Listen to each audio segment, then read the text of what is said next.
What you're looking at here is CSS, or Cascading Style Sheet. So a little bit different than HTML. HTML gets the content onto the web page, but the CSS, or the style sheet, will format the appearance. And we usually isolate the appearance from the content by creating a style sheet. So I'm going to explain a little bit about the styles here. Focus on this one. This is a paragraph style. CSS works this way. We put a selector outside these brackets, and inside the brackets we come up with a style definition. And what this would do pretty much makes sense. This would say, for any paragraph in my document, I want to create a font style of italic, and there are certain reserved terms that you can choose. So this code, what I have highlighted is a complete CSS selector code that has a style defined. So this is a paragraph, and you can tell that the code begins here and ends with the brace here. Sometimes you'll see it all in one. Like, you don't have to put enter to space it out. It just makes it a little bit easier to read. So that's just sort of personal preference. Let's look at another code that you might be familiar with, like an H1. So here's the entire style selector, H1, with additional style properties that are set. Now this one has two.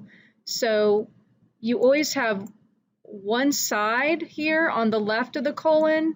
That's what you're changing, and then this is the value that it's getting changed to. And when you introduce a second, third, fourth, etc.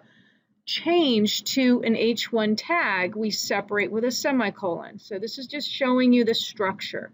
So what this would do, this code that I've highlighted, would find all H1s in a document, and it would apply a color. This is a hexadecimal value. We'll talk more about that later.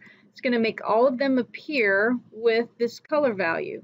And it's also going to change the font family from the default Times New Roman to Arial font.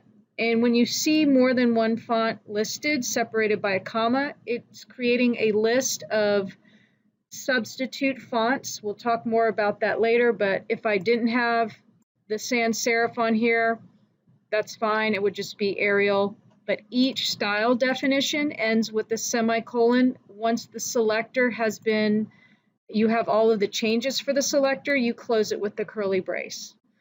Here's another one. So this is an H2. So the only difference between this H2 and this H1 is the color code. This is an ordered list. Remember, ordered list is a numeric list, like 1, 2, 3 for each bullet. That's going to change the color and apply an italicized font. Now you'll see some other ones in here as well that you're not familiar with. These are class and div tags. We haven't talked about those yet.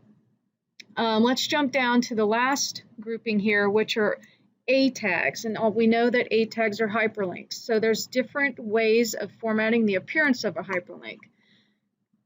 So you'll see it's not just A by itself, but we have different ways of controlling a hyperlink. This is when the hyperlink loads. This is a hyperlink that's been visited. This is when you rest your mouse over a hyperlink, and this is when the hyperlink is being clicked. So we'll talk more about this, but again, the purpose of this video is just to introduce you to what CSS looks like.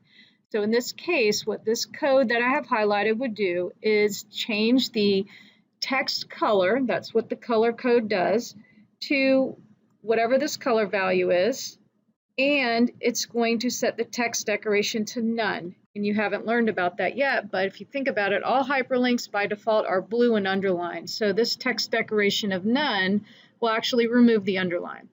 In this code, if a hyperlink has already been clicked on the page, it's going to have no underline and change color. So normally a hyperlink turns purple when you click it once, and it's so to indicate it's been visited. So you can control the appearance of your hyperlinks with CSS. Again, this is just sort of an overview. I just want you to get used to The selector is the part that's outside the curly braces, and whatever is inside the curly braces is the style definition.